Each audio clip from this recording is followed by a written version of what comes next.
Et oui, encore une fois, le D-Gold ne verra pas le jour cette année. On se bat depuis plusieurs années pour faire revivre ce D-Gold, mais les ennuis se multiplient. Aujourd'hui, on a décidé de vous expliquer ce qui se cache derrière l'annulation de cet événement.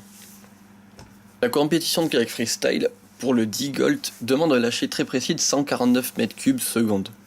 Mais on a la chance, dans ce cas, d'avoir un gros groupe hydroélectrique juste au-dessus de notre spot, avec la Truyère principalement. L'organisation de cet événement commence donc plus d'un an en avance, par la demande de lâcher auprès d'EDF. Une suite de réunions avec les membres d'EDF local, en trail et autour, afin de déterminer les meilleures conditions pour un tel lâcher. Une date qui doit prendre en compte plusieurs conditions.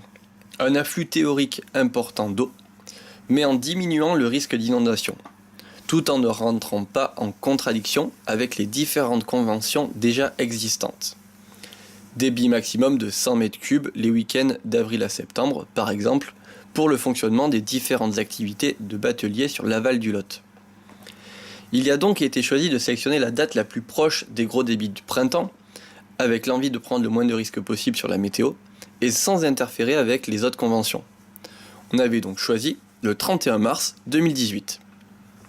Une fois la date sélectionnée, la demande de lâcher est transférée pour rentrer dans la convention EDF-FFCK des lâchers 2018, une réunion annuelle qui valide ou invalide les différents lâchers.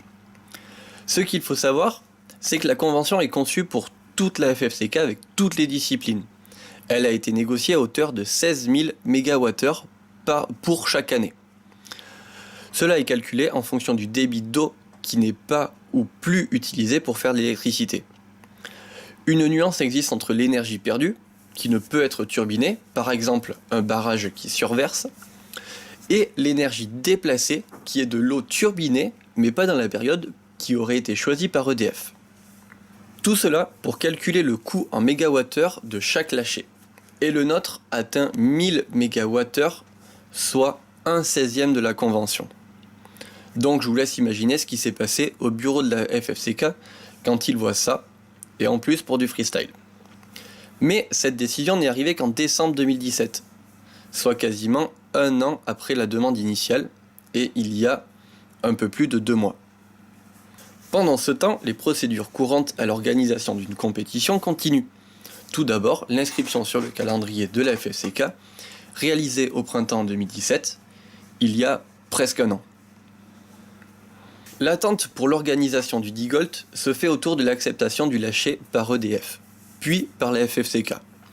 Nous avons eu la réponse positive d'EDF en octobre, une bonne nouvelle, n'attendant que la réponse de la FFCK pour intégrer le lâcher dans la convention. Mais cette réponse n'arrivera jamais. Elle sera négative en décembre pour seule réponse que le lâcher est trop long de 30 minutes, sur une demande de 8 heures, sans aucun moyen de s'arranger quand on propose quelque chose. Donc, la FFCK et ceux qui décident les lâchers bloquent entièrement la situation.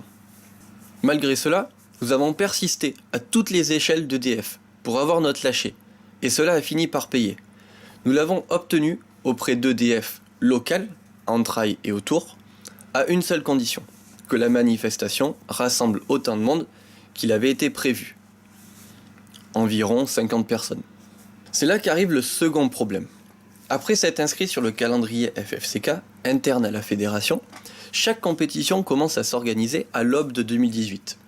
Et c'est quand l'équipe du SPB a demandé si le week-end du 31 au 2 avril était libre à la commission freestyle, qu'elle aurait répondu oui, répétant la superposition de compétitions que nous avons vécue l'an dernier avec Tournon. L'équipe d'organisation du SPB a donc lancé toutes les demandes qu'il leur faut pour le bassin et la salle des fêtes, pour ce week-end-là. Et ce n'est qu'en parlant entre nous que nous nous sommes rendus compte de l'erreur qui s'était produite. Toute l'équipe du SPB a de suite été compréhensible et nous avons pu commencer à parler de l'organisation du week-end ensemble en mêlant les deux compétitions. Mais quand la condition d'EDF est tombée, à propos de la réussite et l'attrait obligatoire de l'événement pour justifier le lâcher exceptionnel, nous nous sommes résignés à annuler l'événement pour éviter de perdre le soutien d'EDF en cas d'échec. C'est tout cela qui a fait que la deuxième édition du D-Gold ne verra pas le jour cette année 2018. Alors, après 3 ans à retenter le coup pour réaliser cette compétition, le lancement de la potentielle édition 2019 n'est toujours pas lancé auprès d'EDF. Et cela se fera en fonction de la motivation de la Team 95, qui est loin d'être au plus haut.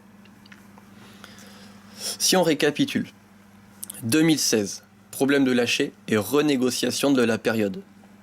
2017, problème de calendrier, en même temps que tournant.